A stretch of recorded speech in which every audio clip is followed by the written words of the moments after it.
quand même, qui est en très bonne santé. Nous lui souhaitons de continuer comme ça et de nous accompagner. Et aussi, il y a Savalo Cissé qui est là, qui est en présence. Et puis, vous connaissez, étant architecte, il est aussi quoi, un grand cinéaste qui réalise des films d'auteur, mais qui sont géniaux. Bon, voilà. Et on est content parce que l'architecture, c'est la polyvalence. Maintenant, ce que je voulais dire, spécialement, mention pour le général Fall qui est là, Moussa Fall qui est là, qui vient spécialement parce qu'il a un lien avec les architectes. Son oncle était architecte, on prie pour lui d'abord. Et c'est Moussa Fall qui a presque fait tout. Parce que si vous prenez des immeubles qui sont faits ici, immeubles Québec, vous prenez même la mosquée de Touba, vous prenez le palais de Nouveau-Québec, je pense que c'est une référence. Il faudrait que nous, les architectes, désormais, qu'on puisse reconnaître ce que les anciens ont fait, et puis de magnifier ça à travers ça.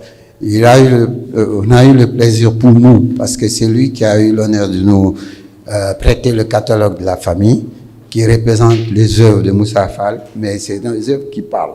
Bon, on ne pouvait pas s'amuser à laisser le catalogue ici. Le catalogue a été gardé personnellement par moi.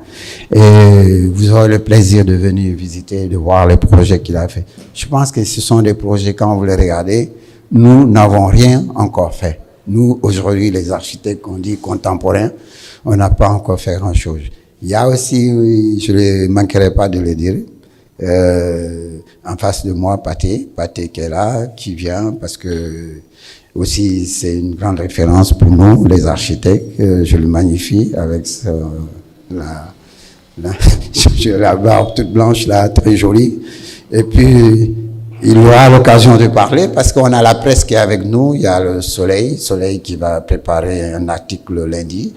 On a eu l'occasion d'avoir le directeur du Soleil et qui nous a envoyé le Soleil pour couvrir cet événement. Maintenant, il y a aussi Mbaké. Mbaké, je ne l'oublie pas parce que Mbaké, il a tout fait. Il a tout fait pour nous. C'est notre génie inventaire. Et à côté, il nous a fait ici, je crois que... C'est quoi encore? C'est la fenêtre... comment ça s'appelle encore l'invention? La fenêtre à la sénégalaise. Qu'il a eu l'audace d'exposer pour nous montrer un peu son travail sur ce plan-là. Aussi, il y a André. André, on ne l'oublie pas, quoi. André, il a un lien particulièrement avec quelqu'un qu'on a eu le courage d'inviter. Et pourquoi on l'a invité? Parce que c'est une mastodonte de l'architecture. Il s'appelle quoi? Il s'appelle Thierry Melo. Et vous le reconnaissez, là, il est en face de nous, la tête baissée. Mais il doit se lever un peu pour savoir que c'est un très, très grand architecte. Pourquoi? Parce que Eden Rock, c'est lui. Et si vous voyez ce qu'il a fait avant Eden Rock, vous allez vous dire, est-ce qu'il pourra faire Eden Rock? Mais bien sûr. Et j'ai eu l'honneur de visiter quand même hier, et j'étais séduit. Et je souhaite que tous les architectes puissent avoir l'occasion d'aller visiter, de voir Eden Rock, pour voir que l'architecture moderne, il y a des traces ici à Dakar. Il nous a offert ça, c'est à nous d'aller voir, et puis voilà. Il est là, pas pour nous concurrencer, parce que d'abord, il est membre de l'ordre, et il est inscrit légalement ici, il fait partie de nous, donc c'est un confrère qui est entre nous. Et puis aussi, on l'a appelé parce qu'on parle du patrimoine. Le patrimoine, c'est quoi? C'est tout ce qu'on a réalisé avant. Quand je dis réaliser, ce sont des architectes, on est des architectes, c'est nous. Et ces patrimoines-là, on devait les conserver, mais malheureusement pour nous, beaucoup ont été détruits. On n'a pas pu les sauver, notamment le marché Sandaga, qui fait référence. Pourquoi il y a la cathédrale? Je me dis, si on ne fait pas attention, un jour, soit dans 50 ans, 100 ans, quelqu'un se lèvera, dira que bon, ici c'est un pays musulman, il n'y a plus de cathédrale, il va démolir. Donc il faut commencer à parler de ça, ou bien vice-versa. C'est les chrétiens aussi qui diront, s'il n'y a plus de mosquées, on va démolir. Mais l'architecture ne se référencie pas à ça. Ça se référencie parce que la qualité architecturale et ce que ça peut apporter aux gens qui vont venir demain, après-demain. Parce que nous l'avons fait, nous l'avons vu, on a la chance. Mais si on ne sauvegarde pas, les autres qui vont venir d'ici 50, 30 ans, ils ne verront pas ces œuvres-là. Et c'est des œuvres magnifiques, c'est pareil que Moussa Fall. Si on ne conserve pas ce qu'il a fait, un jour on va démolir. Donc c'est pour ça on a créé ce thème qui s'appelle Bakou. Bakou, c'est un mouvement qui veut revoir les choses et s'identifier maintenant comme architecte, comme j'ai toujours fait des références en disant oui le Bauhaus. Les gens m'ont dit mais pourquoi tu parles du Bauhaus? Parce que c'est des gens qui se sont battus et qui ont imposé les savoir-faire. Nous aujourd'hui architectes, il faudrait qu'on impose nos savoir-faire. Il faut qu'on ne fasse plus de la politique, qu'on dise on fait de l'architecture. Et sans nous, ce pays ne peut pas se développer. Je ne parle même pas du Sénégal, je parle du continent. Partout dans le monde, ce qui a développé, c'est l'architecture.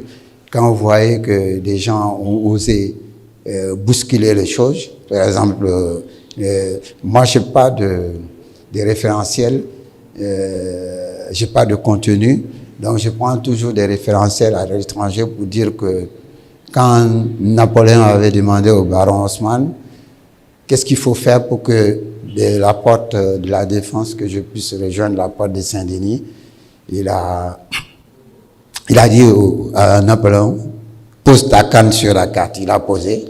Il dit, si tu oses à 100 mètres à la ronde démolir tout ce qui est là, moi je vais te faire le lien.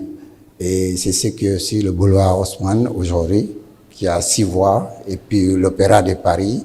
Et Mitterrand est venu récemment. Il a dit, à partir de là, il faut que je développe la perspective. La perspective, c'était quoi? C'était de la porte de Saint-Denis à la Défense. Il fallait que tu voies la perspective. Il a mis l'arche de la Défense.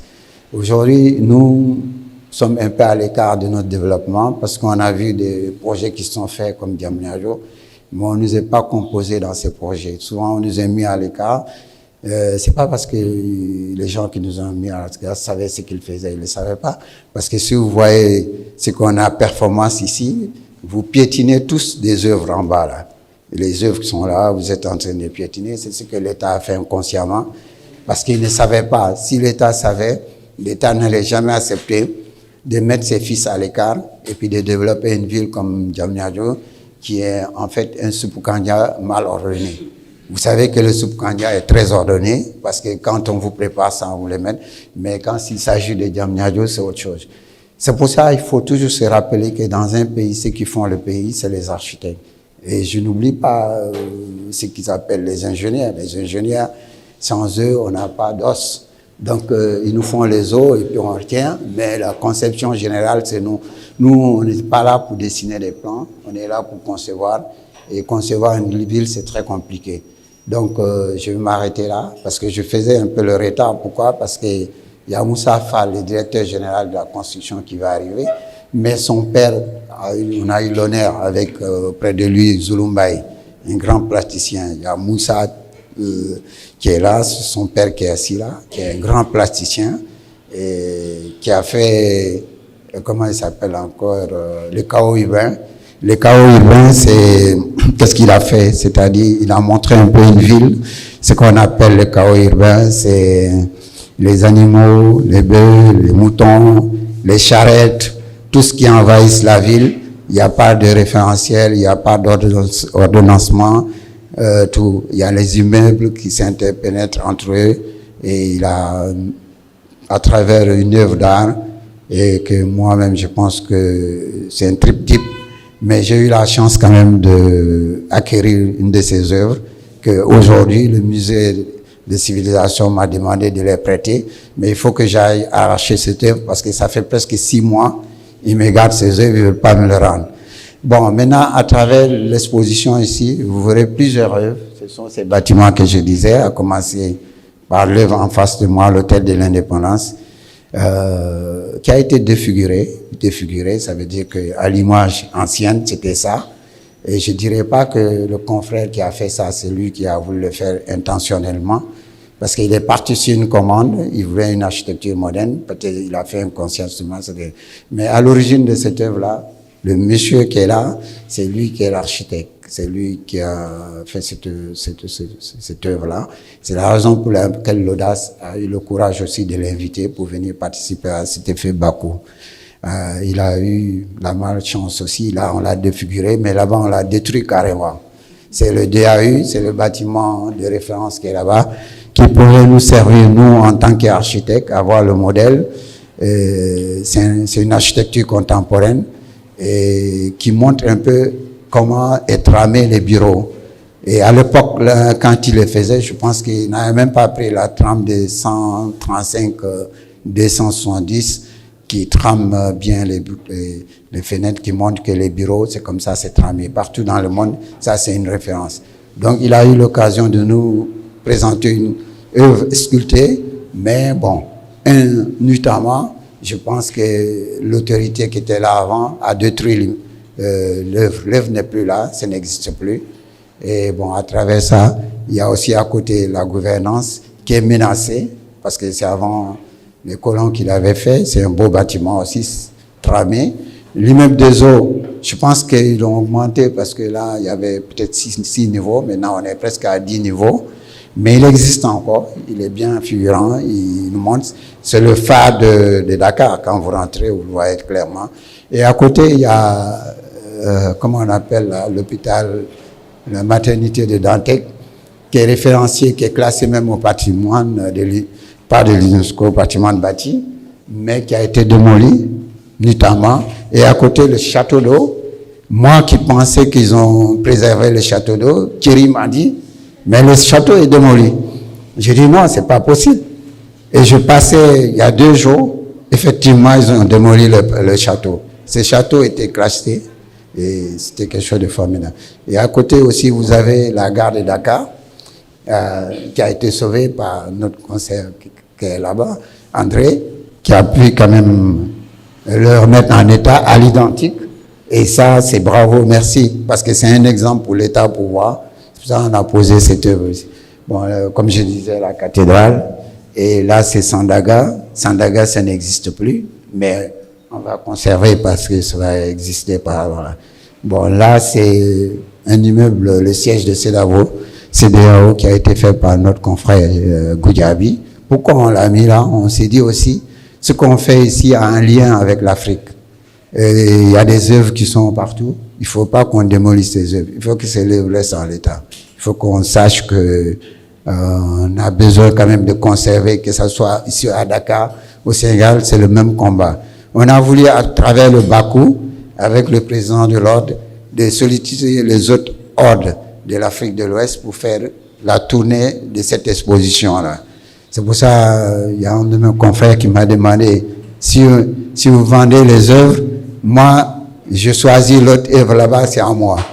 Et si jamais ça nous donnait l'intention de vendre, on va penser à lui. Mais on m'a même demandé si on vendait le Bakou. On m'a proposé beaucoup d'argent pour le Bakou, on a refusé, parce qu'on voulait conserver le Bakou, parce qu'il faut que aussi on ait notre patrimoine. Mais on s'est dit aussi, pour conserver le Bakou, il faut qu'il y ait un musée contemporain.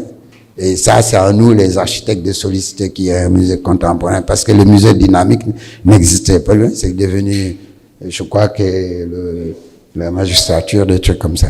Bon, voilà, un peu le tour de ça. Et maintenant, le président, je vais lui donner la parole, il va développer son discours, qui va toucher les mêmes thèmes qu'on touche. Et après, ça serait Thierry Melo. Et après, on fera un échange entre nous. Merci beaucoup.